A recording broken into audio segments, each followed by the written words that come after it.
So let us continue with the topic again, that is bird migration. So ಇಲ್ಲಿ next ಏನಪ್ಪಾ ಅಂದ್ರೆ bird migration ಅಲ್ಲಿ guiding mechanisms in bird navigation ಅಂತ ಬರುತ್ತೆ. So in the previous class, right, we studied what is migration and what are the types of migration, etc. cause ಅದನ್ನೆಲ್ಲ ನೋಡಿದೀವಿ. ಇಲ್ಲಿ ಒಂದು ಮೇನ್ ಕ್ವಶನ್ ಏನಂದ್ರೆ ಬರ್ಡ್ one place ನಿಂದ ಮತ್ತೊಂದು ಪ್ಲೇಸಿಗೆ ಮೈಗ್ರೇಟ್ ಆಗುತ್ತಲ್ವಾ. So the migration will be of a very long distance. So you can see some birds flying very long distances from one country to another country. ಅಂದ್ರೆ ಭೂಮಿದು ಒಂದು part ನಿಂದ ಮತ್ತೊಂದು part ಕಡೆಗೆ ಟ್ರಾವೆಲ್ ಮಾಡ್ತವೆ. So they fly and they cover thousands of kilometers. The problem is how they find their way. For example, let us say there is a bird which lives in Siberia, okay, and it migrates to India. Andre India the Rangantittu bird sanctuary barutte anta anಕೊಳ್ಳಿ. The question is how it finds its way. ಯಾಕೆಂದ್ರೆ ನಾವು address ಅದೆಲ್ಲ ಗೊತ್ತಿದ್ರೂ ಸಹಿತ ಒಂದು ಯಾವುದೋ ಹೊಸ place ಹೋಗಬೇಕು ಅಂದ್ರೆ ನಮಗೆ ದಾರಿ ಗೊತ್ತಾಗಲ್ಲ, ಯಾವ ತರ ಹೋಗಬೇಕು ಅಂತ ಗೊತ್ತಾಗಲ್ಲ, ಎಲ್ಲಿಂದ ಹೋಗಬೇಕು, direction. It is so difficult for us, right? But how the birds find their exact location. ಒಂದು ನೆನ್ಪಿಟ್ಕೊಳ್ಳಿ, ಬರ್ಡ್ ಮೈಗ್ರೇಷನ್ ಏನಿದೆಯಲ್ಲ ಅದು ರ್ಯಾಂಡಮ್ ಇಲ್ಲ, ಇಟ್ ಇಸ್ ಸೋ ಆಕ್ಯುರೇಟ್. ಎಷ್ಟು ಆಕ್ಯುರೇಟ್ ಅಂದ್ರೆ ಇಮ್ಯಾಜಿನ್ ಮಾಡಿ, ಒಂದು ಸ್ಪೀಸೀಸ್ ಬರ್ಡು ಈಗ ಯಾವುದೋ ನಾನು ಹೇಳಿದ್ನಲ್ವಾ, ಸೊ ಒಂದು ಕಂಟ್ರಿಯಿಂದ ಸೈಬೀರಿಯಾ ಅಂತ ಅನ್ಕೊಳ್ಳಿ, ಸೈಬೀರಿಯಾದಿಂದ ಒಂದು ಸ್ಪೀಸೀಸ್ ಬರ್ಡು ನಿಮ್ಮ ರಂಗನತಿಟ್ಟು ಬರ್ಡ್ಗೆ ಬರುತ್ತೆ ಅಂದ್ರೆ ಪ್ರತಿ ವರ್ಷ ಅದೇ ದಿನ ಅದು ರಂಗನತಿಟ್ಟು ಬರ್ಡ್ ಸ್ಯಾಂಕ್ಚುರಿಗೆ ಬರುತ್ತೆ. ಸುಮ್ಮನೆ ಇಂಡಿಯಾ ಕಡೆ ಬಂದು ಬೇರೆ ಮತ್ತೊಂದು ಎಲ್ಲೋ ಕಡೆ ಒಂದು ವರ್ಷ ಒಂದು ಕಡೆ ಮತ್ತೊಂದು ವರ್ಷ ಮತ್ತೊಂದು ಕಡೆ ಹೋಗಲ್ಲ. So it will go and reach the same place. ಬಹುಶಃ ನಿಮಗೆ ಮಂಡ್ಯದವ್ರು ನೀವು ಮದ್ದೂರ್ ಹತ್ರ ಕೊಕ್ರೆಬೆಳ್ಳೂರು ಅಂತ ಒಂದು ಊರಿದೆ, ಓಕೆ. ಸೊ ನಿಮ್ಗೆ ಗೊತ್ತಿರ್ಬೋದು, ಕೊಕ್ರೆಬೆಳ್ಳೂರು ಫೇಮಸ್ಸು. ಅಲ್ಲಿಗೂ ಪ್ರತಿ ವರ್ಷ ಕರೆಕ್ಟ್ ಟೈಮ್ಗೆ ಬರ್ಡ್ಸ್ ಬರ್ತವೆ. ಬೇರೆ ದೇಶದಿಂದ ಬೇರೆ ಕಡೆಯಿಂದ ಬರ್ಡ್ಸ್ ಬಂದು ಅಲ್ಲಿರೋ ಮರದ ಮೇಲೆ ಗೂಡು ಕಟ್ಕೊಂಡು ಮರಿ ಮಾಡಿ ಮತ್ತೆ ವಾಪಸ್ ಹೋಗ್ತವೆ. So the location is exact. So the question is how the birds find their way. ಇದನ್ನು ನಾವು ಗೈಡಿಂಗ್ ಮೆಕ್ಯಾನಿಸಮ್ ಇನ್ ಬರ್ಡ್ ನೇವಿಗೇಷನ್ ಅಂತ ಹೇಳ್ತೇವೆ. ನೇವಿಗೇಷನ್ ಅಂದ್ರೆ ದಾರಿ ಕಂಡುಹಿಡಿಯೋದು, ಓಕೆ. ಸೊ ನಮ್ಗಾದ್ರೆ ರಸ್ತೆ ಇರುತ್ತೆ, ರಸ್ತೆ ಮೇಲೆ ಬೋರ್ಡ್ಗಳು ಇರ್ತವೆ. ಸೊ ಯಾವ ಊರಿಗೆ ಹೋಗ್ಬೇಕು, ಎಷ್ಟು ದೂರ ಏನು ಅಂತ. So how the bird finds its way, this is what we have to find out. ನಾನು ಆರ್ಕ್ಟಿಕ್ ಟರ್ನ್ ಅಂತ ಹೇಳಿದ್ದೆ. ಸೊ ಆರ್ಕ್ಟಿಕ್ ಟರ್ನ್ ಬರ್ಡು ಟಂಡ್ರಾದಿಂದ ಅರ್ಜೆಂಟೀನಾವರೆಗೂ ಹೋಗುತ್ತೆ ಅಂದ್ರೆ how exactly it finds its way. So lot of research is done and still the research is going on. ಇಲ್ಲಿ ಒಂದಿಷ್ಟು theories ಇದಾವೆ. ಏನು, ಬರ್ಡ್ಗೆ ತಾನು ಹೋಗ್ಬೇಕಾಗಿರೋ ಜಾಗ ಯಾವ ಥರ ಗೊತ್ತಾಗುತ್ತೆ ಅಂತೇಳಿ ಕಂಡುಹಿಡಿಯೋದಕ್ಕೆ. So how they find their way. So there are some theories and here we will study some of them. One is experienced bird leading the flock. This is one theory where they say ಒಂದು group, say for example ಸೈಬೀರಿಯಾದಿಂದ ರಂಗನತಿಟ್ಟುಗೆ November ಮಂತ್ನಲ್ಲಿ ಒಂದು group ಬರಬೇಕು ಅಂತ ಅನ್ಕೊಳ್ಳಿ. So ಅಲ್ಲಿ ಏನಾಗುತ್ತೆ, ಆ ಸೈಬೀರಿಯಾದಲ್ಲಿ ಏನು ಬರ್ಡ್ಸ್ ಒಂದು ಗ್ರೂಪ್ ಇರುತ್ತಲ್ವ, ಅಲ್ಲಿ ಆಲ್ರೆಡಿ ಇಂಡಿಯಾಗೆ ಬಂದು ವಾಪಸ್ ಹೋಗಿರುವಂಥ ಒಂದು ಬರ್ಡ್ ಇರುತ್ತೆ. ಅದನ್ನು ನಾವು ಎಕ್ಸ್ಪೀರಿಯನ್ಸ್ಡ್ ಅಂತ ಕರಿಬೋದು. So the bird which already knows the route. So that bird you can say in this picture, let us say this is the leader bird and it knows the way. So ಇದಕ್ಕೆ ದಾರಿ ಗೊತ್ತಿದೆ already, ಹಾಗಾಗಿ ಇದು ಹಾರ್ತಾ ಹೋಗುತ್ತೆ. ಉಳಿದಿರೋ young ones, so these are the young ones which are going to the target area, which are going to the migratory area for the first time. So they will just follow the leader. This is one explanation. So idu ಒಂದು theory ಇದು, ಅಂದ್ರೆ experienced bird leading the flock. ವಾಪಸ್ ಹೋಗುವಾಗಲೂ ಅಷ್ಟೇ, breeding ಮಾಡ್ಕೊಂಡು ವಾಪಸ್ ಹೋಗುವಾಗ ಮೊದಲು parent ಏನು ಬಂದಿರುತ್ತಲ್ಲ ಅದಕ್ಕೆ ತಾನು ಬಂದಂಥ ಜಾಗ ಗೊತ್ತಿರುತ್ತೆ, ಮರಿಗಳು ಅದನ್ನು ಫಾಲೋ ಮಾಡ್ಕೊಂಡು ಹೋಗ್ತವೆ. ಸೊ ಮರಿಗಳು ಒಂದ್ಸರಿ ಫಾಲೋ ಮಾಡ್ಕೊಂಡು ಹೋದಾಗ ಅದಕ್ಕೂ ಗೊತ್ತಾಗುತ್ತೆ ಜಾಗ ಯಾವುದು, ದಾರಿ ಯಾವುದು ಅಂತ. ಸೊ ನೆಕ್ಸ್ಟ್ ಟೈಮ್ ಅದು ಬರುವಾಗ ಅದು ಲೀಡರ್ ಆಗುತ್ತೆ. So like this is one theory where we can think of an experienced bird leading the flock. This is one thing. Second ಏನಪ್ಪಾ ಅಂದ್ರೆ ಥಿಯರಿ ಅರ್ತ್ಸ್ ಮ್ಯಾಗ್ನೆಟಿಕ್ ಫೀಲ್ಡ್ ಅಂತ ಹೇಳ್ತೀವಿ ನಾವು. So you know that earth behaves like a magnet. So ನಿಮ್ಗೆ ಗೊತ್ತು, ಮ್ಯಾಗ್ನೆಟ್ಗೆ ಒಂದು north pole ಒಂದು ಸೌತ್ ಪೋಲ್ ಅಂತ ಇರುತ್ತೆ. So Earth has the North Pole and South Pole. So Earth has magnetic fields north ಮತ್ತು ಸೌತ್ ಮಧ್ಯ ಮ್ಯಾಗ್ನೆಟಿಕ್ ಫೀಲ್ಡ್ಸ್ ಇರ್ತವೆ. Literally, we have magnetic fields around us. The problem is we cannot identify it. So ನಾವು human ಇದೀವಲ್ಲ, ನಮ್ಮ ಕಣ್ಣಿಗಾಗಲಿ ಅಥವಾ ನಮ್ಮ ಯಾವುದೇ ಸೆನ್ಸ್ ಆರ್ಗನ್ಗೆ ಮ್ಯಾಗ್ನೆಟಿಕ್ ಫೀಲ್ಡ್ನ identify ಮಾಡೋದಕ್ಕಾಗಲ್ಲ.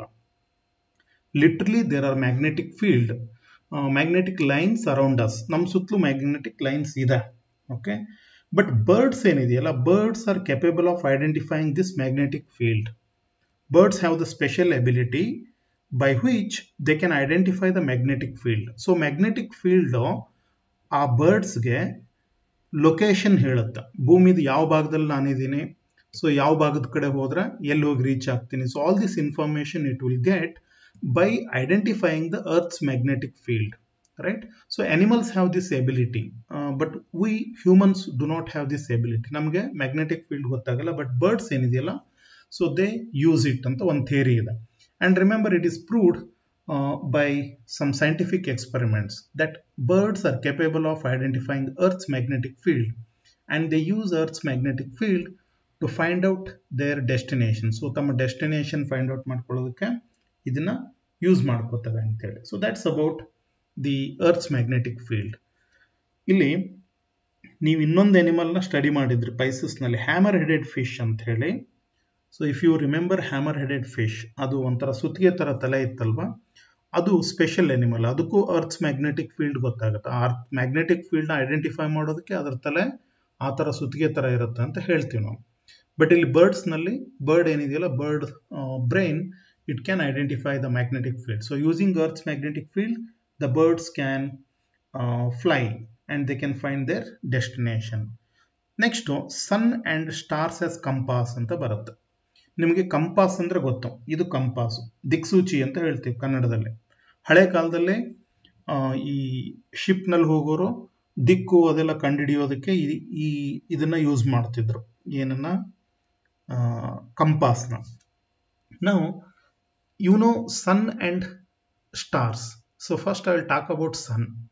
You know that sun rises in the east and it is going to set in the west. So ನೀವು ಹಗಲು ಟೈಮ್ನಲ್ಲಿ ಅಂದರೆ ಡೇ ಟೈಮ್ನಲ್ಲಿ ನೀವು ಹೊರಗಡೆ ಬಂದು ಸೂರ್ಯ ಯಾವ ಕಡೆ ಇದ್ದಾನೆ ಅಂತ ನೋಡಿ ದಿಕ್ಕನ್ನು ಕರೆಕ್ಟಾಗಿ ಹೇಳ್ಬೋದು. ಸೊ ಬೆಳಗಿನ ಜಾವ ಸೂರ್ಯ ಎಲ್ಲಿ ಬರ್ತಾನೋ ಅದು ಪೂರ್ವ, ಅದು ಎಲ್ಲಿ ಸೂರ್ಯ ಮುಳುಗ್ತಾನೋ ಅದು ಪಶ್ಚಿಮ.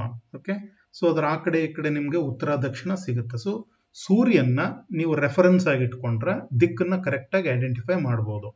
So birds have this ability, ಅಂದರೆ ಡೇ ಟೈಮ್ ಏನು ಫ್ಲೈ ಮಾಡುತ್ತಲ್ಲ ಬರ್ಡು, ಅದಕ್ಕೆ ದಿಕ್ಕು ಸೂರ್ಯನಿಂದ ಸಿಗುತ್ತೆ. So it is going to use sun as a compass, right? So ನಾವು ಸನ್ ಕಂಪಾಸ್ ಅಂತಾನೆ ಹೇಳ್ತೀವಿ, ಅದು ಅದರಲ್ಲಿ ಇನ್ಬಿಲ್ಟ್ ಇರುತ್ತೆ. So birds have that ability to identify using sun as a reference point. So using sun as a compass, the birds can easily fly. This is one thing. Second, stars as compass anta heltini ನಾವು. Star, I think many of you have seen the sky which is having stars. ಎಲ್ರಿಗೂ ಗೊತ್ತು ಏನು, ಆಕಾಶದಲ್ಲಿ ನಕ್ಷತ್ರ ಇರ್ತವೆ ಅಂತ ಹೇಳಿ. I have a very simple question for you, if anybody can answer. Star ಏನಿದೆಯಲ್ಲ, ನೀವು ಆಕಾಶದಲ್ಲಿ, ಈಗ ಒಂದು ಸಿಂಪಲ್ ಕ್ವಶನ್ ಏನು ಅಂದರೆ, ಈಗ ಇವತ್ತು ಜೂನ್ ಎಷ್ಟು, ಇವತ್ತು ಡೇಟು 8 ಅಂತ ಅಂದ್ಕೊಳ್ಳಿ, 8 ಅಲ್ವಾ? ಓಕೆ, 9. ಸೊ ಜೂನ್ 9, ನೀವು ರಾತ್ರಿ 9 ಗಂಟೆಗೆ ಹೋಗಿ ಆಕಾಶ ನೋಡಿದಾಗ ಅಲ್ಲಿ ನಿಮಗೆ ಸ್ಟಾರ್ಸ್ ಕಾಣುತ್ತೆ. Let us say the sky will be clear and you can see the sky and you will find stars. Okay, ನಿಮ್ಗೆ ಗೊತ್ತು ಸ್ಟಾರ್ ಕಾನ್ಸ್ಟಲೇಷನ್ಸ್ ಅಂತ ಬರ್ತವೆ. ಕಾನ್ಸ್ಟಲೇಷನ್ ಅಂದ್ರೆ ನಕ್ಷತ್ರ ಪುಂಜ ಅಂತ ಹೇಳ್ತೇವೆ. ಸೊ ಇವತ್ತು ಜೂನ್ 9 ನೈಟ್ 9 ಗಂಟೆಗೆ ನಾನು ಆಕಾಶ ನೋಡಿದಾಗ ಏನು ಡಿಸೈನ್ ಕಾಣುತ್ತಲ್ವಾ, ಇನ್ನು 3 ತಿಂಗಳು ಬಿಟ್ಟು, okay, June, July, August, let us say September 9ನೇ ತಾರೀಕು ನೈಟ್ 9 ಗಂಟೆಗೆ ನಾನು ಹೋಗಿ ಆಕಾಶ ನೋಡಿದಾಗ, ಅಂದ್ರೆ ನಾನು ಹೇಳ್ತಿರೋದು ನೈಟ್ 9 ಗಂಟೆಗೆ, ಇವತ್ತು ನೈಟ್ 9 ಗಂಟೆಗೆ ಆಕಾಶ ನೋಡಿದ್ದೀನಿ, ಇನ್ನು 3 ತಿಂಗಳು ಬಿಟ್ಟು ಕರೆಕ್ಟಾಗಿ 9 ಗಂಟೆಗೆ ಆಕಾಶ ನೋಡಿದ್ರೆ ಆಕಾಶದಲ್ಲಿ ನಕ್ಷತ್ರದ ಡಿಸೈನು ಅದೇ ಥರ ಇರುತ್ತೋ ಡಿಫ್ರೆಂಟ್ ಇರುತ್ತೋ? Can anybody tell me? Only 2 answers are there. Same different ಇರುತ್ತೆ. ಡಿಫ್ರೆಂಟ್ ಯಾಕಿರುತ್ತೆ?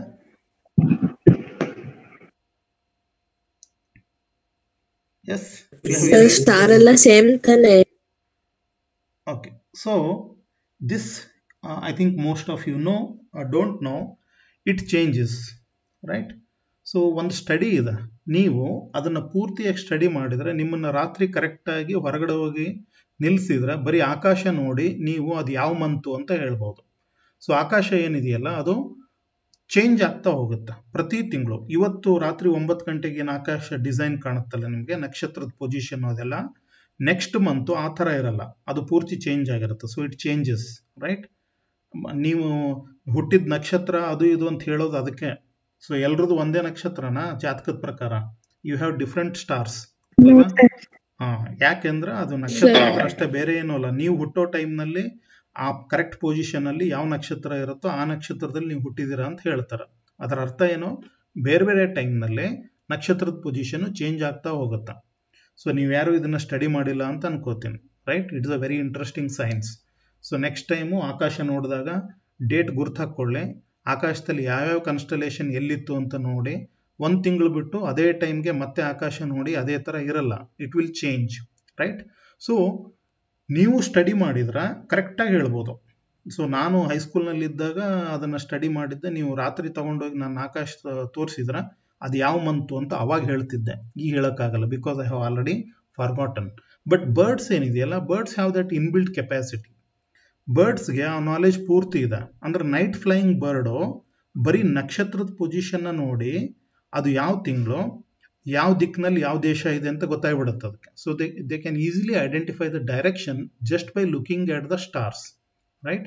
ಸೊ ಸ್ಟಾರ್ದು ಪೊಸಿಷನ್ನ ನೋಡಿದ್ರೆ ಅದಕ್ಕೆ ಸೌತ್ ಯಾವುದು, ಈಸ್ಟ್ ಯಾವುದು, ನಾರ್ತ್ ಯಾವುದು, ವೆಸ್ಟ್ ಯಾವುದು ಕರೆಕ್ಟಾಗಿ ಗೊತ್ತಾಗುತ್ತೆ. So they use sun and stars as compass. So that is a wonderful thing, you remember.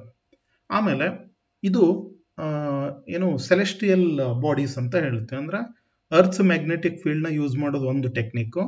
ಸೂರ್ಯ ಮತ್ತು ಚಂದ್ರನ ಯೂಸ್ ಮಾಡಲ್ಲ, ನೆನ್ಪಿಟ್ಕೊಳ್ಳಿ. They rarely use moon as a compass. Okay, they use stars. Okay, ಸ್ಟಾರ್ದು accurate ಇರುತ್ತೆ.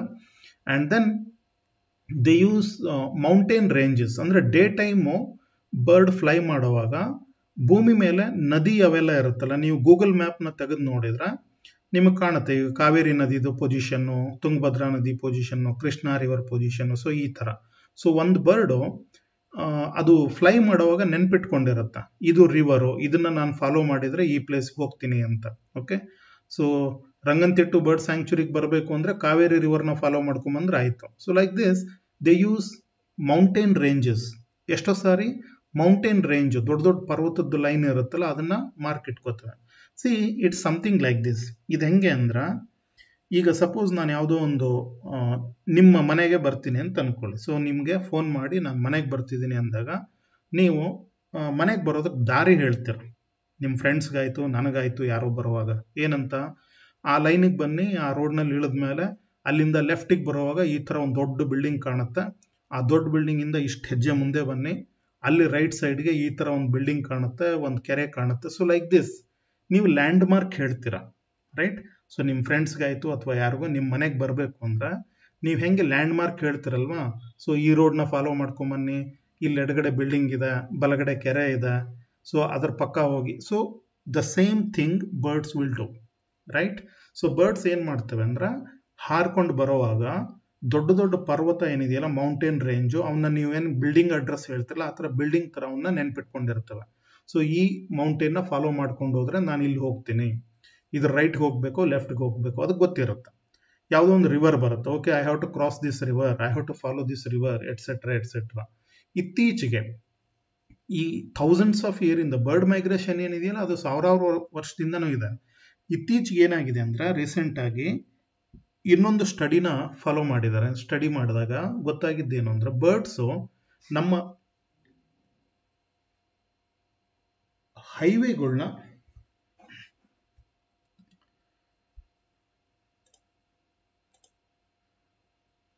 Okay, is it audible? ಕೇಳಿಸ್ತಿದ್ಯಾ?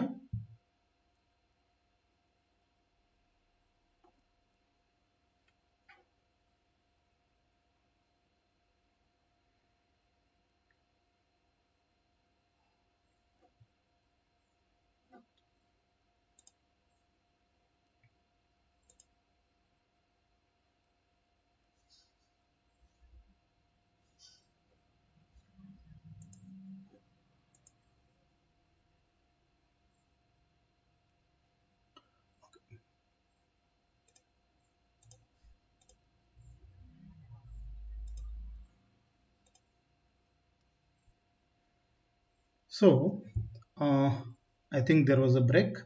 So ಈಗ ಇತ್ತೀಚೆಗೆ ಏನಾಗಿದೆ ಅಂದ್ರೆ birds, so they are using highways as reference. ಬಹಳ ಈಸಿ. ಓಕೆ, ಸೊ ದೊಡ್ಡ ದೊಡ್ಡ ಹೈವೇಗಳು ಇದಾವಲ್ಲ, ನ್ಯಾಷನಲ್ ಹೈವೇಸು, ಅವನ್ನ ಫಾಲೋ ಮಾಡ್ಕೊಂಡು ಹಾರೋದಕ್ಕೆ ಶುರು ಮಾಡಿದಾವೆ. ಭಾಳ ಈಸಿ ಅಲ್ವಾ? ಈಗ ಫಾರ್ ಎಕ್ಸಾಂಪಲ್ ಬೆಂಗಳೂರಿಂದ ಮೈಸೂರಿಗೆ ಒಂದು ಹೈವೇ ಇದೆ. ಯಾವುದೋ ಒಂದು bird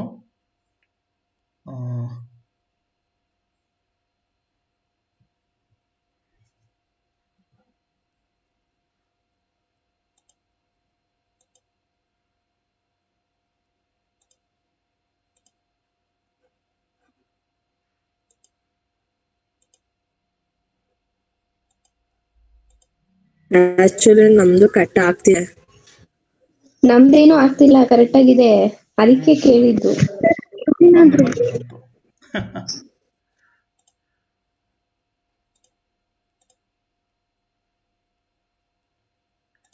Okay.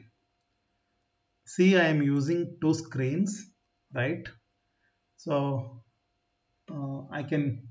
I will come to know immediately when it gets disconnected. So disconnect ಆದಾಗ ನನಗೆ ಗೊತ್ತಾಗುತ್ತಿಲ್ಲ. Okay, because I am using two screens. Teachment, that's why I don't prefer. But ಇವತ್ತಿನ class ಬೇರೆ ರೀಸನ್ ಸಲುವಾಗಿ ಇದರಲ್ಲಿ ತಗೊಂಡಿದ್ದು. Don't worry, we will continue with this. ಇಲ್ಲಿ ನಾನು ಅದನ್ನೇ ಹೇಳಿದೆ, ಹೆಂಗೆ ಈ ಹೈವೇಗಳಿದಾವಲ್ಲ, ಬೆಂಗಳೂರು ಮೈಸೂರು ಹೈವೇ, ಈ ಥರದ ಹೈವೇಗಳನ್ನ ಬರ್ಡ್ಸು ಫಾಲೋ ಮಾಡೋದಕ್ಕೆ ಶುರು ಮಾಡಿಬಿಟ್ಟಿದ್ದಾವೆ. That is a problem. It's not a problem, it's a easy thing. But ಇಲ್ಲಿ ಏನು ಪ್ರಾಬ್ಲಮ್ ಅಂದ್ರೆ, ಹೈವೇ ಫಾಲೋ ಮಾಡೋವಾಗ ಒಂದೊಂದು ಸಾರಿ ಡಿಸ್ಟೆನ್ಸ್ ಜಾಸ್ತಿ ಆಗಿಬಿಡುತ್ತೆ. ಈಗ ಬರ್ಡು ಸ್ಟ್ರೇಟಾಗಿ ಫ್ಲೈ ಮಾಡಿದರೆ ಡಿಸ್ಟೆನ್ಸ್ ಕಡಿಮೆ ಇರುತ್ತೆ. ಆದರೆ ಹೈವೇ ಆ ಥರ ಅಲ್ಲ, ಹೈವೇ ಬಳಸ್ಕೊಂಡು ಹೋಗ್ತಾ ಇರುತ್ತೆ. ಬಟ್ ಬರ್ಡ್ಗೆ ಬಹಳ ಈಸಿ, ಸುಮ್ಮನೆ ಹೈವೇನ ಫಾಲೋ ಮಾಡ್ಕೊಂಡು ಹೋಗ್ಬಿಟ್ರೆ ದಾರಿ ತಪ್ಪಲ್ಲ. Nowadays they have developed that habit. So you can say birds are adapting to the new changes ಅಂತೇಳಿ. ಅದನ್ನೇ ಇಲ್ಲಿ ತೋರಿಸಿದ್ದೀನಿ ನಾನು. ಈ ಚಿತ್ರದಲ್ಲಿ ನೋಡಿ ಕಾಣ್ತಾ ಇದೆ ನಿಮಗೆ. You can see the bird using earth's magnetic field, sun's position. ಇದು ಲಾಂಗ್ ಡಿಸ್ಟೆನ್ಸ್ನಲ್ಲಿ, ಅಂದರೆ ಬಹಳ ದೂರ, ಸಾವಿರಾರು ಕಿಲೋಮೀಟರ್ ಹೋಗುವಾಗ ಅರ್ತ್ ಮ್ಯಾಗ್ನೆಟಿಕ್ ಫೀಲ್ಡು, ಸನ್ನದ ಪೊಸಿಷನ್ನು, ಆಮೇಲೆ ಸ್ಟಾರು, ಇದನ್ನೆಲ್ಲ ಯೂಸ್ ಮಾಡುತ್ತೆ. ಹತ್ರ ಅಂದರೆ ಬಂದಮೇಲೆ ನಿಯರೆಸ್ಟ್ ಬಂದಾಗ, ಈಗ it's something like this. Say you are travelling from Bangalore to Mandya. So ಬೆಂಗಳೂರಿಂದ ಮಂಡ್ಯಗೆ ನೀವು ಓನ್ ವೆಹಿಕಲ್ನಲ್ಲಿ ಬರ್ತಿದ್ದೀರಾ ಅಂತ ಅಂದ್ಕೊಳ್ಳಿ. ಮಂಡ್ಯಕ್ಕೆ ಬರುವಾಗ ನಿಮ್ಗೆ ಜಾಸ್ತಿ ಏನು ಬೇಕಾಗಿಲ್ಲ, ಮಂಡ್ಯದ ಕಡೆ ಹೋಗೋ ಹೈವೇ ಗೊತ್ತಿದ್ರೆ ಸಾಕು. ಸೊ ಆ ಹೈವೇಗುಂಟ ಬರ್ತೀರ. ಒಂದು ಸಾರಿ ಮಂಡ್ಯಕ್ಕೆ ಬಂದಮೇಲೆ ನಿಮಗೆ ಡಿಟೇಲ್ಡ್ ಇನ್ಫಾರ್ಮೇಷನ್ ಬೇಕಾಗುತ್ತೆ. ಅಂದ್ರೇನು, ಈಗ ನಿಮ್ಮ ಮನೆಗೆ ಹೋಗೋದಕ್ಕೆ ಅಥವಾ ನಿಮ್ಮ ಫ್ರೆಂಡ್ ಮನೆಗೆ ಹೋಗೋದಕ್ಕೆ ಯಾವ ರಸ್ತೆ, ಎಷ್ಟನೇ ಕ್ರಾಸು, ಅದರ ಹತ್ರ ಯಾವ ಬಿಲ್ಡಿಂಗ್ ಇದೆ. So like this you need more detail. Bird ಅದೇ ಥರ ಮಾಡುತ್ತೆ. ಈಗ ಫಾರ್ ಎಕ್ಸಾಂಪಲ್ಲು ಸೈಬೀರಿಯಾದಿಂದ ರಂಗನತಿಟ್ಟಕ್ಕೆ ಬರಬೇಕಾಗಿರೋ ಬರ್ಡು ಇಂಡಿಯಾಗೆ ಬರುವಾಗ ಒಂದು ಮೌಂಟೇನು, ಹಿಮಾಲಯ ನೋಡ್ಕೊಂಡು ಬಂದ್ಬಿಡುತ್ತೆ ಅಂತ ಅಂದ್ಕೊಳ್ಳಿ. ಓ, ಇದು ಹಿಮಾಲಯ ಅಂದರೆ ಈ ಕಡೆ ಇಂಡಿಯಾ ಇದೆ ಅಂತ ಬರುತ್ತೆ. ಆಮೇಲೆ ರಿವರ್ ದಾಟ್ಕೊಂಡು ಬಂದ್ಬಿಡುತ್ತೆ. ಬಟ್ ಬಂದಮೇಲೆ ಕರೆಕ್ಟಾಗಿ ರಂಗನತಿಟ್ಟು ಬರ್ಡ್ ಸ್ಯಾಂಕ್ಚುರಿಗೆ ಬರಬೇಕಲ್ವಾ. ಸೊ ಅವಾಗ ಅದು ಬೇರೆ ಬೇರೆ ಸಣ್ಣ ಪುಟ್ಟ ಡಿಟೇಲ್ಸ್ನ ಅಬ್ಸರ್ವ್ ಮಾಡೋದಕ್ಕೆ ಶುರು ಮಾಡುತ್ತೆ. Like the highways, buildings, land marks, et cetera. So this is how the bird can identify the distance. It can identify the target area. Okay, that's about the bird finding its way. Okay, this is a map which shows bird migration routes of few birds. Idu sumne nanu hakirodu, iದೇನು necessary illa. Next one is methods for studying bird migration. So bird migration na study ಮಾಡೋದಕ್ಕೆ ಅಂದ್ರೆ ಯಾವ ತರ study ಮಾಡಬಹುದು ಅಂತ ಇಷ್ಟೋ ತನಕ ನಾವು ತಿಳ್ಕೊಂಡಿದ್ದೇನು ಅಂದ್ರೆ ಬರ್ಡ್ಸ್ ಯಾವ ಥರ ಮೈಗ್ರೇಟ್ ಆಗುತ್ತೆ ಅಂತೇಳಿ. Now the thing is how we are going to study it. Of course birds migrate from one place to the other place and how to find out.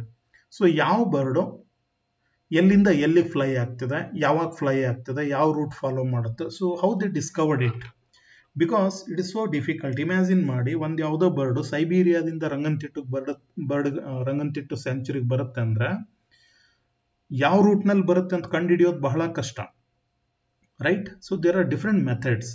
ಇತ್ತೀಚೆಗೆ ಟೆಕ್ನಾಲಜಿ ಬಂದ ಮೇಲೆ ಸ್ವಲ್ಪ ಈಸಿ ಆಗಿದೆ. ಬಟ್ ಮೊದಲೆಲ್ಲ ಸ್ಟಡಿ ಮಾಡಿದ್ರಲ್ವ, ಬಹಳ dedicated study ಮಾಡಿ ಆ ರೂಟ್ಗಳನ್ನೆಲ್ಲ ಕಂಡುಹಿಡಿದಿರೋದು. So here I am going to tell you some of the methods by which bird migration can be studied. First and the best method is direct observation. ಇಲ್ಲಿ direct observation ಅಂದ್ರೆ ಈ bird ಎಂಥೂಸಿಯಾಸ್ಟ್ಸ್ ಅಂತ ಇರ್ತಾರೆ, ಅಂದ್ರೆ bird migration ನ bird watchers ಅಂತ ಹೇಳ್ತೀನಿ. ನಿಮಗೆ ಗೊತ್ತು ಬರ್ಡ್ ವಾಚಿಂಗ್ ಏನಿದೆಯಲ್ಲ, it is one of the most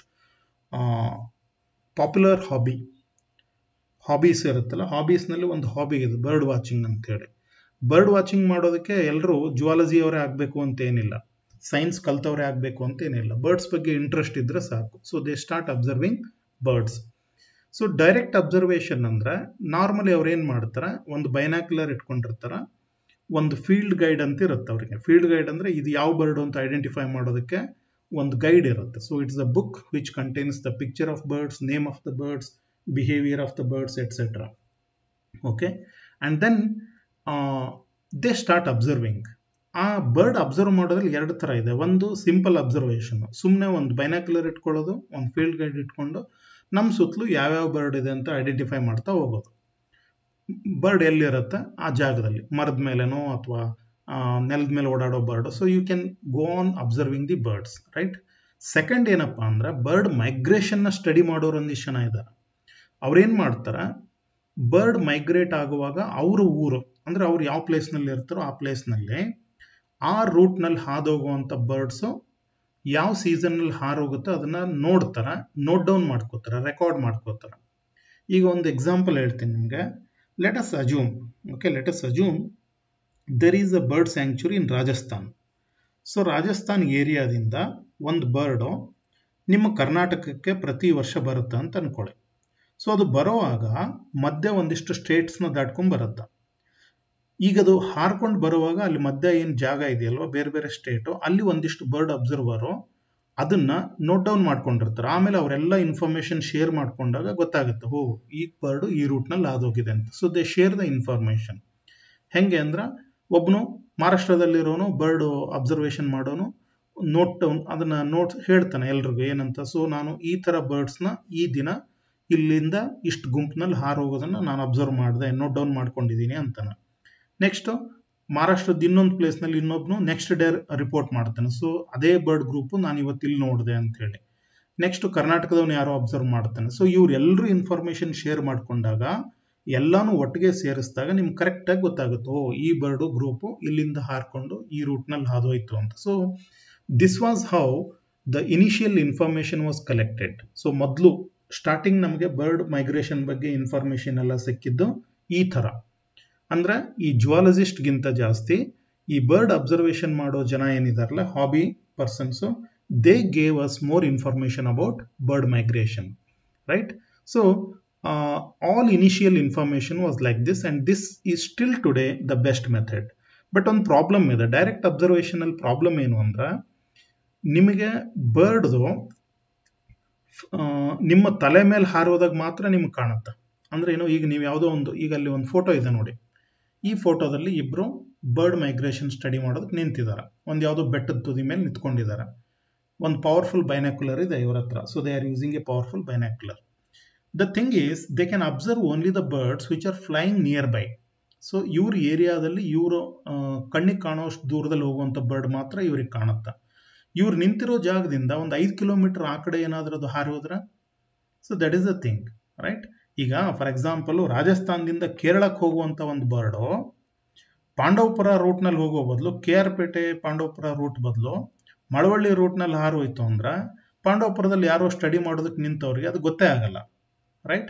So somebody who is observing it in a different location.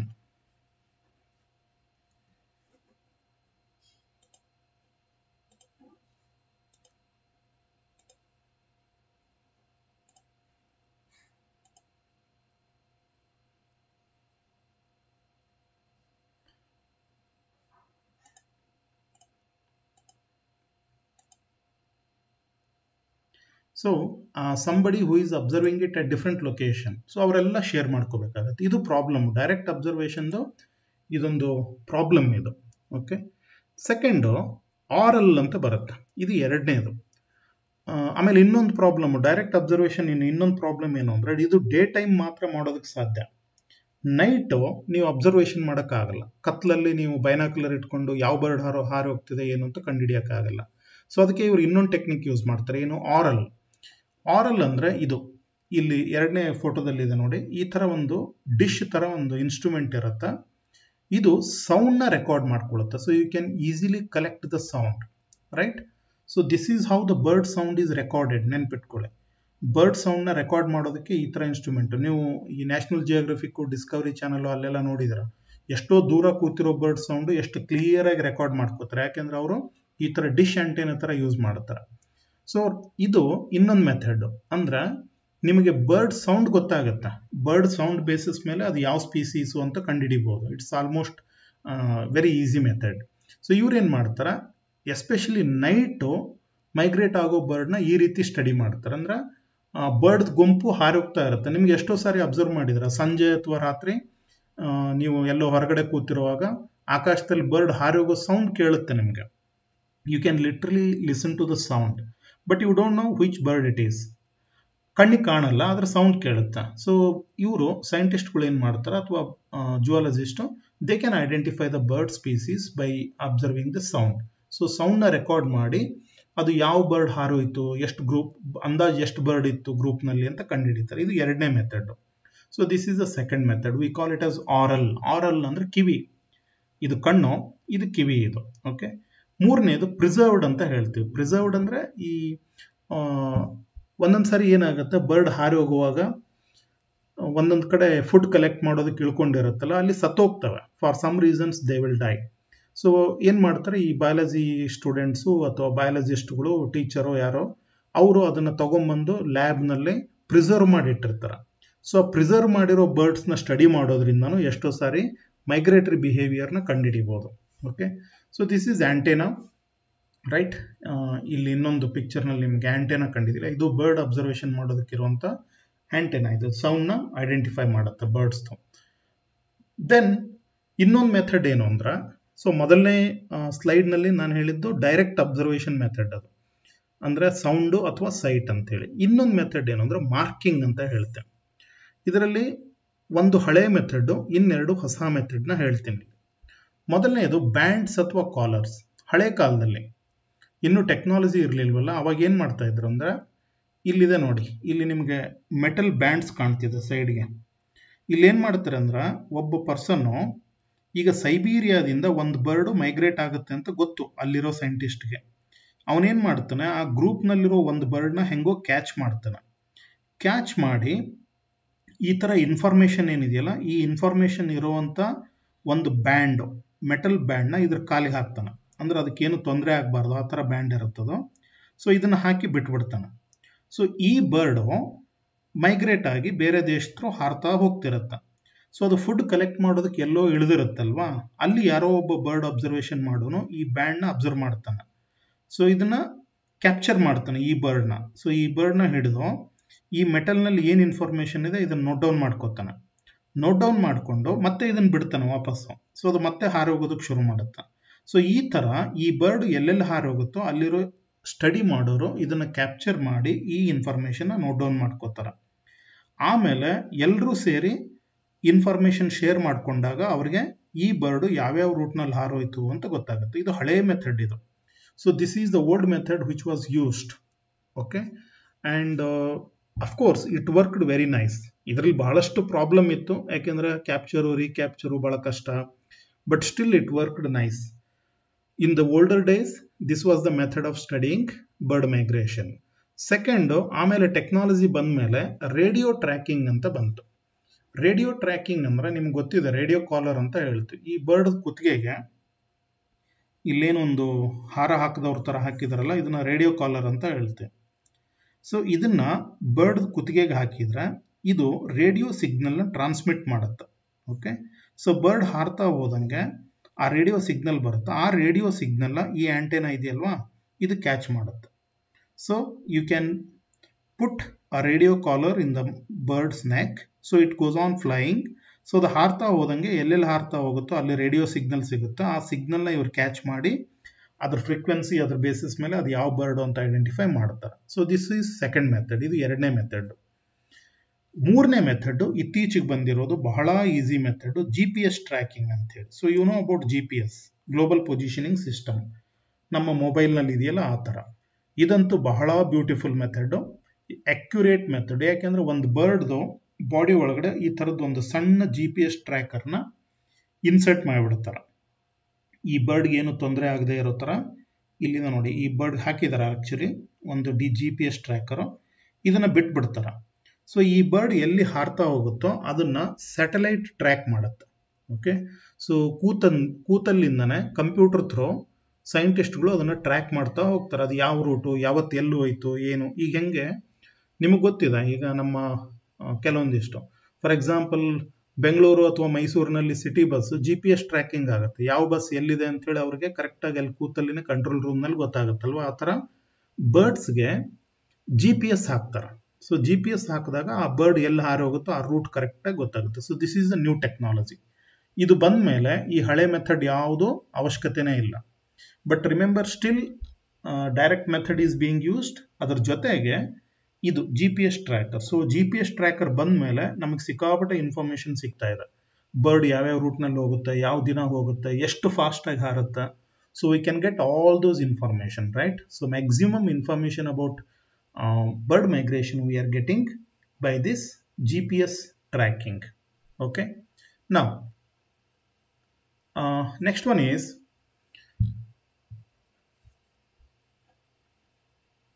ಅದರಲ್ಲಿನ methods of studying bird migration ಅಂತಿದೆ. ರಾಡಾರ್ಸ್ನ ಯೂಸ್ ಮಾಡ್ತಾರೆ.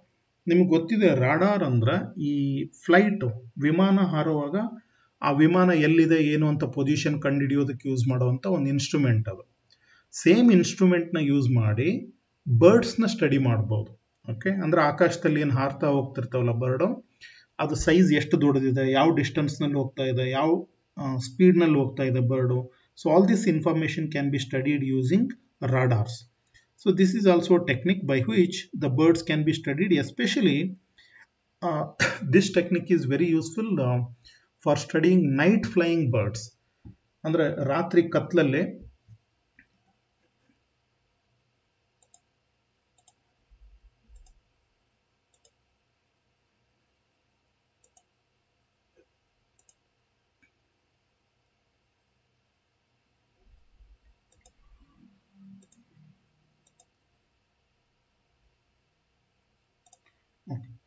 So this radar is very useful to study the birds which fly during night. Okay, so ಗೊತ್ತಲ್ವಾ ನಿಮ್ಗೆ radar ಅಂತ ಹೇಳಿ, ಈ ವಿಮಾನ ಎಲ್ಲ ಟ್ರ್ಯಾಕ್ ಮಾಡೋದಕ್ಕೆ ಯೂಸ್ ಮಾಡ್ತಾರೆ ರಾಡಾರ್ಸ್ನ. ಆಮೇಲೆ ಇನ್ನೊಂದು ಬರ್ಡ್ಸ್ ಮೈಗ್ರೇಷನ್ ಸ್ಟಡಿ ಮಾಡೋದಕ್ಕೆ ಪ್ಲಾನೆಟೇರಿಯಂ ಅಂತ ಬರುತ್ತೆ.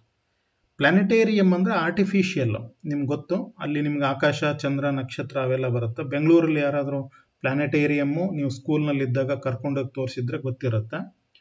ನಾವು ರಿಸರ್ಚ್ ಮಾಡೋದಕ್ಕೆ ಇದನ್ನು ಯೂಸ್ ಮಾಡ್ತೀವಿ. ಅಂದರೆ ಲ್ಯಾಬು ಮತ್ತು ಪ್ಲಾನೆಟೋರಿಯಂನಲ್ಲಿ ಬರ್ಡ್ ಬಿಹೇವಿಯರ್ನ ಸ್ಟಡಿ ಮಾಡ್ತೀವಿ. ಅಂದರೆ ಈಗ ನಾನು ಮೊದಲು ಹೇಳಿದ್ನಲ್ವ, ಸೂರ್ಯ ಮತ್ತು ನಕ್ಷತ್ರನ ಅದು ಯೂಸ್ ಮಾಡುತ್ತೆ ಅಂತ ಹೇಳಿ, ಅದನ್ನು ಪ್ರೂವ್ ಮಾಡಿದ್ದು ಇಲ್ಲಿ ಪ್ಲಾನೆಟೇರಿಯಂ ಮತ್ತು ಲ್ಯಾಬೊರೇಟರಿನಲ್ಲಿ ಅದನ್ನು ಪ್ರೂವ್ ಮಾಡ್ಬೋದು. ಸೊ ಬರ್ಡ್ಸ್ ಸನ್ ಮತ್ತು ಸ್ಟಾರ್ನ ಕಂಪಾಸ್ ಥರ ಯೂಸ್ ಮಾಡ್ತವೆ ಅಂತ ಹೇಳಿ.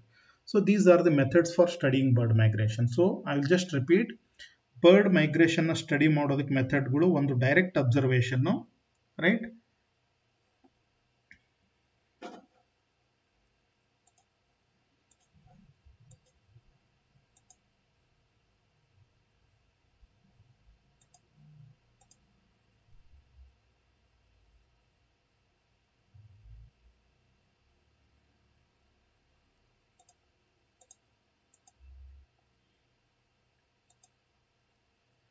Okay, so next oral andre sound, then preserved bird specimens, okay, and then marking bands, radio tracking adella barutta, amele radar, planetarium ee tara. So like this you can use different methods to study the bird migration.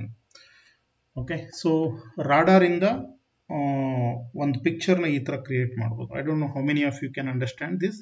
ಇದು map ಇದೆಯಲ್ವಾ, ಇದು United States of America map ಇದು. ಅಲ್ಲಿ birds radar use ಮಾಡಿದರೆ ಈ ಥರ ಒಂದು map ready ಮಾಡಿಕೊಡುತ್ತೆ. ಇಲ್ಲಿ ನಮ್ಗೆ ಕ್ಲಿಯರಾಗಿ ಗೊತ್ತಾಗುತ್ತೆ.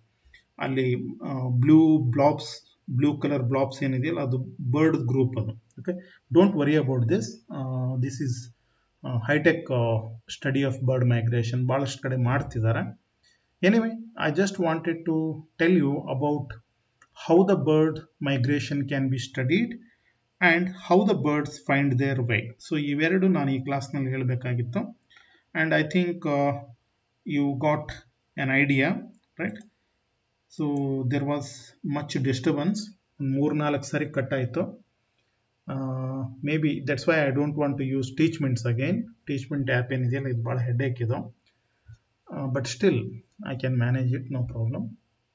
ಈಗ ಇದರಲ್ಲಿ ಏನಾದರೂ ಡೌಟ್ ಇದ್ರೆ ಕೇಳ್ಬೋದು. So if you still have any doubt regarding this bird migration, okay, so you can ask the question. You have any doubt? ಮಾಡೋದ್ರಿಂದ ಹೆಂಗ್ ಗೊತ್ತಾಗುತ್ತೆ ಮೈಗ್ರೇಷನ್ ಆಗೋದು? ಇನ್ನೊಮ್ಮೆ ಕೇಳಿಸ್ಲಿಲ್ಲ ನಾನು. ಸ್ಪೆಸಿಮನ್ಸ್ ನ ಕಲೆಕ್ಟ್ ಮಾಡ್ತೀವಲ್ವಾ ಸರ್, ಅದರಿಂದ ಮೈಗ್ರೇಷನ್ ಆಗೋದು ಹೇಗೆ ಗೊತ್ತಾಗುತ್ತೆ? ಕಲೆಕ್ಟ್ ಮಾಡೋದು ಹೆಂಗೆ ಅಂದ್ರ, ಈಗ ಒಂದು ಬರ್ಡು, ಈಗ ನೀವು let us say you are a zoology student, right? So ನೀವು ಫೀಲ್ಡ್ ವರ್ಕ್ ಮಾಡೋದಕ್ಕೆ ಹೋದಾಗ ನಿಮಗೆ ಅಲ್ಲಿ ಒಂದಿಷ್ಟು ಬರ್ಡ್ ಸಿಗ್ತವೆ. You are going to collect the bird. So ನಾವು ಪ್ರಿಫರೇಬಲಿ ಏನು ಹೇಳ್ತೀವಿ, you collect only the dead birds ಅಂತ ಹೇಳ್ತೀವಿ. ಲೈವ್ ಇರೋ ಬರ್ಡ್ನ ಕೊಂದು ಅದನ್ನು ಕಲೆಕ್ಟ್ ಮಾಡೋದಕ್ಕೆ ಹೋಗ್ಬೇಡಿ, ಡೆಡ್ ಬರ್ಡ್ ಅಂತ. So you will bring it to the lab, right? So ಅದು ಒಂದು ಇನ್ಸ್ಟಿಟ್ಯೂಷನ್ ಇರ್ಬೋದು, ರಿಸರ್ಚ್ ಲ್ಯಾಬ್ ಇರ್ಬೋದು. ನೀವು ಅಲ್ಲಿ ತಗೊಂಡು ಬಂದಾಗ ಅಲ್ಲಿ ನೀವು ಅದನ್ನು ಐಡೆಂಟಿಫೈ ಮಾಡ್ತೀರ. ಸೊ ಬರ್ಡ್ ತಂದ ಮೇಲೆ ಅದು ಯಾವುದೋ ಅಂತ ಐಡೆಂಟಿಫೈ ಮಾಡಬೇಕಲ್ವಾ? ಸೊ ಐಡೆಂಟಿಫೈ ಮಾಡೋದಕ್ಕೆ ಕೀ ಇರುತ್ತೆ, ಇನ್ಸೆಕ್ಟ್ ಐಡೆಂಟಿಫಿಕೇಶನ್ ಕೀ ಇದ್ದಂಗೆ ಅಲ್ಲಿನೂ ಒಂದು ಕೀ ಇರುತ್ತೆ. ಸೊ ನೀವು ಆ ಬರ್ಡ್ನ ಐಡೆಂಟಿಫೈ ಮಾಡಿ ಅದರ ಇನ್ಫಾರ್ಮೇಶನ್ ಸರ್ಚ್ ಮಾಡಿದಾಗ ನಿಮಗೇನು ಗೊತ್ತಾಗುತ್ತೆ ಅಂದ್ರೆ ಅದು ಲೋಕಲ್ ಬರ್ಡ್ ಅಲ್ಲ ಅಂತ ಗೊತ್ತಾಗುತ್ತೆ, ರೈಟ್? ಸೊ ಅದು ಇಲ್ಲಿ ನಮ್ಮ ಲೋಕಲಲ್ಲಿ ಇರುವಂಥ ಬರ್ಡ್ ಅಲ್ಲ, ಬೇರೆ ಟೈಮ್ನಲ್ಲಿ ಸಿಗಲ್ಲ. ಸೊ ಇಲ್ಲಿದೆ ಅಂತಂದ್ರೆ that means it was migrating. So migration ಆಗಿ ಹೋಗ್ತಾ ಇರುವಾಗ ಇಲ್ಲೇನೋ ಆಗಿ ಸತ್ ಬಿದ್ದಿದೆ ಅಂತ ಹೇಳಿ ನೀವೇನ್ ಮಾಡ್ತೀರಾ, ಆ ಬರ್ಡ್ನ ಯಾವ ಟೈಮ್ನಲ್ಲಿ ಸಿಕ್ತು, ಯಾವ ಬರ್ಡು ಏನು ಅಂತ ನಿಮ್ಮ ಲ್ಯಾಬ್ನಲ್ಲಿ ಇಟ್ಕೊಂಡಿರ್ತೀರ, ಆಯ್ತಾ? ಅದೇ ಥರ ಬೇರೆ ಬೇರೆ ಜಾಗದಲ್ಲಿ ಸಿಕ್ಕಿರೋ ಬರ್ಡ್ನ ಅಲ್ಲಿ ಅವರು ಈ ಥರ ರಿಪೋರ್ಟ್ ಮಾಡಿ ಅದರ ಬಗ್ಗೆ ಇನ್ಫಾರ್ಮೇಶನ್ ಎಲ್ಲ ಬರೆದು ಸ್ಟೋರ್ ಮಾಡಿ ಇಟ್ಟಿರ್ತಾರೆ. ಈ ಎಲ್ಲ ಇನ್ಫಾರ್ಮೇಶನ್ನ ಎಲ್ಲ ಇನ್ಸ್ಟಿಟ್ಯೂಷನ್ ಅವ್ರು ಶೇರ್ ಮಾಡಿದಾಗ ಒಂದು ಪ್ಯಾಟರ್ನ್ ಸಿಗುತ್ತೆ, ಒಂದು ಕಾಮನ್ ಇನ್ಫಾರ್ಮೇಶನ್ ಸಿಗುತ್ತೆ. ಏನು, ಓಕೆ, ಈ ಬರ್ಡು ಹಾಗಾದ್ರೆ ಈ ಪ್ಲೇಸ್ನಲ್ಲಿ ಸಿಕ್ತು, ಆಮೇಲೆ ಈ ಪ್ಲೇಸ್ನಲ್ಲೂ ಸಿಕ್ಕಿದೆ, ಈ ಪ್ಲೇಸ್ನಲ್ಲೂ ಸಿಕ್ಕಿದೆ ಅಂತ ನೋಡಿದಾಗ ಬಹುಶಃ ಅದು ಆ ಬರ್ಡ್ ರೂಟ್ ಇರಬಹುದು. ಯಾಕಂದ್ರೆ ಅದು ಲೋಕಲ್ ಬರ್ಡ್ ಅಲ್ಲ, ಆ ಯಾವ ಟೈಮ್ನಲ್ಲಿ ಸಿಕ್ಕಿದೆ ಅನ್ನೋದು ಒಂದು ಇನ್ಫಾರ್ಮೇಶನ್ ನೀವು ಸ್ಟೋರ್ ಮಾಡಿರ್ತೀರ. ನಿಮ್ಗೆ ಯಾವತ್ತು ಸಿಕ್ತು ಅಂತ ಬರೆದಿರ್ತೀರ, ಅದನ್ನು ಜೂನ್ನಲ್ಲಿ ಸಿಕ್ತು, ಜುಲೈನಲ್ಲಿ ಸಿಕ್ತು, ಏಪ್ರಿಲ್ನಲ್ಲಿ ಸಿಕ್ತು, ನವಂಬರ್ನಲ್ಲಿ, ಈ ಥರ. ಸೊ ಡೇಟ್ ಅಂದರೆ ಇಯರ್ದು ಯಾವ ಮಂತ್ನಲ್ಲಿ ಸಿಕ್ತು, ಯಾವ ಪ್ಲೇಸ್ನಲ್ಲಿ ಸಿಕ್ತು, ಅದ್ರ ಇನ್ಫಾರ್ಮೇಶನ್ ಎಲ್ಲಾನು ನೀವು ಕಲೆಕ್ಟ್ ಮಾಡಬೇಕು. ಇದು ಬಹಳ ಲೆಬೋರಿಯಸ್, ಅದು ಬರೀ ಒಂದು ಬರ್ಡ್ ನೋಡಿದ್ರೆ ಗೊತ್ತಾಗಲ್ಲ. So when you collect and collate, ನಾವು ಕೋಲೇಟಿಂಗ್ ಅಂತ ಹೇಳ್ತೀವಿ, ಅಂದರೆ ಜಾಯಿನ್ ಮಾಡೋದು ಎಲ್ಲ information. When you join all these information, then you will come to know about a picture, ಒಂದು ಕ್ಲಿಯರ್ ಪಿಕ್ಚರ್ ಸಿಗುತ್ತೆ ಆ ಬರ್ಡ್ ಬಗ್ಗೆ. ಸೊ ಈ ತರ ಬಹಳಷ್ಟು ಬರ್ಡ್ದು ಮೈಗ್ರೇಟರಿ ರೂಟ್ನ ಈ ಸ್ಪೆಸಿಮನ್ ಇಂದಾನೆ ಕಂಡುಹಿಡಿದಿದ್ದಾರೆ. Okay, so they have done it. ಆ ಥರ ನೀವು ಡೆಡ್ ಬರ್ಡ್ ನೋಡಿದ ಕೂಡ ಅದು ಎಲ್ಲಿಂದ ಮೈಗ್ರೇಟ್ ಆಗುತ್ತೆ ಏನಾಗುತ್ತೆ ಗೊತ್ತಾಗಲ್ಲ. ಎಲ್ಲ ಇನ್ಫಾರ್ಮೇಶನ್ ಎಲ್ಲರೂ ಕಲೆಕ್ಟ್ ಮಾಡಿದ್ದನ್ನ ಶೇರ್ ಮಾಡಿಕೊಂಡು ಅನಲೈಸ್ ಮಾಡಿದಾಗ ಮಾತ್ರ ಗೊತ್ತಾಗುತ್ತೆ. Okay, so that is about stored birds. Any other question? Yes, ಯಾರಿದಾರ? Nasreen, any question? No sir. Divya, ಇಬ್ರು ಇರ್ಬೇಕಲ್ವಾ? ದಿವ್ಯಾ ಮೈಕ್ ಆನ್ ಮಾಡ್ಕೊಳ್ಳೋಕೆ ಗೊತ್ತಾಗ್ತಿಲ್ವಾ? Yes, Sana Shafi. No sir. ಹೋಗ್ಲಿ, ಕೇಳಿಸ್ತಾ? ಕಟ್ ಆಗಿತ್ತಲ್ವಾ? ಎಷ್ಟು 2-3 ಸಾರಿ ಕಟ್ ಆಯ್ತಲ್ವಾ? Yes sir. Yes sir. Okay, Yes sir. Fine. ಎಷ್ಟು ಸಾರಿ ಕಟ್ ಆಯ್ತು ಅಂತ ಗೊತ್ತಾಗಿರೋರು ಕ್ಲಾಸ್ ಕೇಳ್ತಾ ಇದ್ದೀರಿ ಅಂತ ಅರ್ಥ. ಏನೋ ಗೊತ್ತಿಲ್ಲ ಸರ್, ಯಾವಾಗ ಕಟ್ ಆಯ್ತೋ ಗೊತ್ತಿಲ್ಲ ಸರ್ ಅಂತಂದ್ರೆ. ಸೊ ಅದಕ್ಕೆ that's why I prefer to take class in Google Meet. So next ಅದರಲ್ಲೇ ತಗೋತೀನಿ, ಇದರಲ್ಲಿ ತೊಗೊಳಕ್ ಹೋಗಲ್ಲ. ಅಂದರೆ ಇದರಲ್ಲಿ ಇನ್ಫಾರ್ಮೇಷನ್ ಶೇರ್ ಮಾಡೋದಕ್ಕೆ ಈಸಿ ಅಂತ ನಾನು ತೊಗೊಂಡಿದ್ದೆ ಅಷ್ಟೇ. But regular classes I will take. ಇರಲಿ, ನೋಡೋಣ, ಬಹುಶಃ ಇನ್ನೊಂದು 2-3 ವಾರ ಮಾತ್ರ, ಆಮೇಲೆ ಆಫ್ಲೈನ್ ಕ್ಲಾಸ್ ಶುರು ಆಗ್ಬೋದು. ನಿಮಗಂತೂ ಸದ್ಯಕ್ಕೆ ಆಫ್ಲೈನ್ ಮಾಡಲ್ಲ. Maybe you have to wait still few more weeks. Okay then, so if you are not having any question, I will stop now. ಆಮೇಲೆ ನಿಮಗೆ ಈಗ 4 ಕ್ಲಾಸ್ನಲ್ಲಿ ನಾನು 2 ತಗೋತಾ ಇದ್ದೀನಿ. ಒಂದು ಮಹೇಂದ್ರ ಸರ್, ಇನ್ನೊಂದು ಜೈಬಾ ಮೇಡಮ್ ತಗೋತಿದಾರಲ್ವಾ? ಓಕೆ, ಸರಿ. ಇನ್ನೊಂದು ಹೊಸ ಮೇಡಮ್ ನಿಮ್ಗೇನು ತಗೊಳ್ಳಲ್ಲ, ಅವ್ರು ಸೆಕೆಂಡ್ ಇಯರ್ ಫೈನಲ್ ಇಯರ್ ತಗೋತಾರೆ. ಆಫ್ಲೈನ್ ಕ್ಲಾಸ್ ಶುರು ಆದ್ಮೇಲೆ ಅವ್ರು ಯಾವುದೋ ಪ್ರಾಕ್ಟಿಕಲ್ ತಗೋತಾರೆ. Okay, we will meet her later. Okay then, so since you don't have any question, I will stop now. Thank you. ಆಮೇಲೆ ನಾನು ಕ್ವಿಜ್ಜು ಅದನ್ನೆಲ್ಲ ಕ್ವಶನ್ಸ್ ಹಾಕಿರ್ತೀನಿ ಇದೇ ಟೀಚ್ಮೆಂಟ್ ಆ್ಯಪ್ನಲ್ಲಿ, ಅಟೆಂಡ್ ಮಾಡಿ. ಓಕೆ.